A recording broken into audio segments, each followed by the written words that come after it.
Good morning to you. Happy Friday.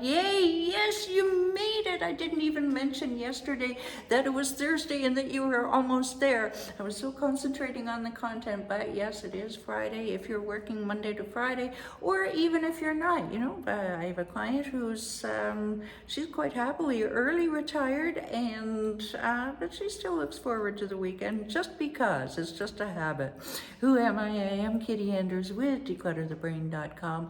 Proud to be your thought organizer. What does that mean? I help people to declutter their space and their brain so that they can focus on getting the right things done, so they feel amazing about themselves. Basically decluttering your way to amazing mental health.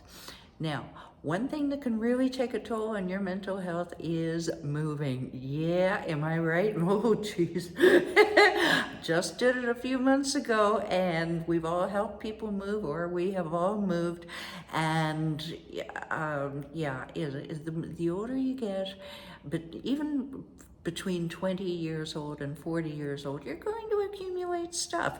So how to move without getting overwhelmed is our theme this week.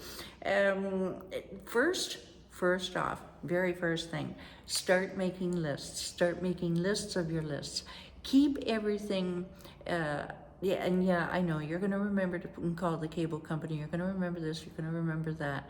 I, at one point, thought that way as well. And then I went, yeah, I'm starting to forget things already. Okay, we're making a list.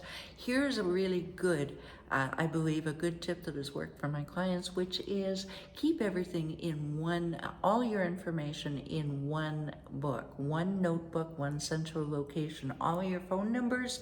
And if you're helping your folks to move, then this is really important, because you have more than, it's just really handy to have everything in one location, so that you're not looking for that scrap piece of paper that Dad put, and I'm sure I put it here somewhere. Yeah, I know. I dance with my father. Okay, and you may want to have some sort of task list, like what I did for aforementioned father, and all of the tasks were on one side, and then that was his job. Did he start it? Did he complete it? Did Kitti start it? Did Kitti complete it? If you would like help to make a list like this, I was asked back in the spring for help with this, and I'm going to reach out to that person, by the way. Anyway, direct message me and email me, and I will help you to do this. Okay, moving right along to Tuesday's content. Timing is everything. Start small. Start with the smallest room in the house. Then you get that feeling of accomplishment, and schedule your decluttering.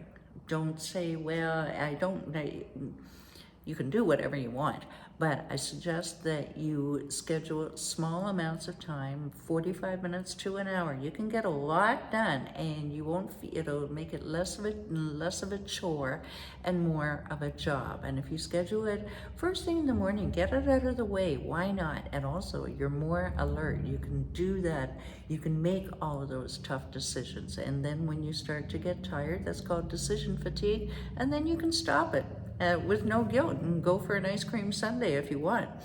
Okay, the Wednesday we talked about. Now for the grunt work. All right, this is when you're into the keep, toss, and maybe keep, donate, and toss bags. And I like having a maybe bag as well. If you're helping your folks to move, or even yourself, take away those full donate and toss bags. To get them out of the way, and then you can look at everything with fresh eyes.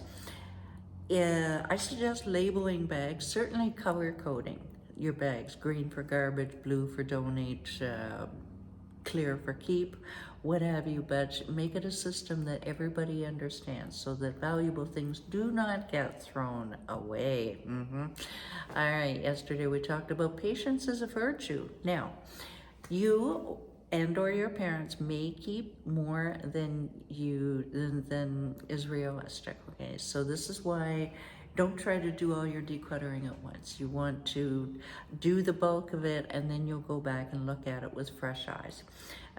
Sometimes it's easy to get stubborn about the value of your stuff. Yeah, the $600 dining table 20 years ago may not get you, in fact, it won't get you $600, okay, unless it's an Ethan Allen. Look at those hobbies. If you haven't knitted in 20 years, with some exceptions, I had a client who took up embroidery again because she found it. But generally, really look at your possessions and say, realistically, am I going to do this again? You really only need one set of daily dishes. Just look at everything with judging eyes.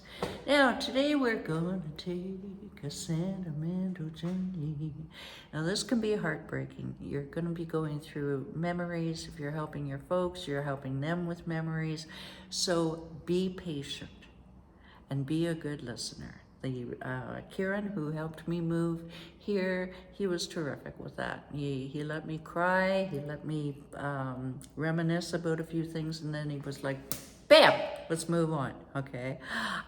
So just be patient, and if you're doing it by yourself, be patient with yourself, allow yourself the emotions, and then move on. Okay, so that's it for this week of Rightsizing 101. Next week, still on the seniors theme, we're talking about National Falls Prevention Week.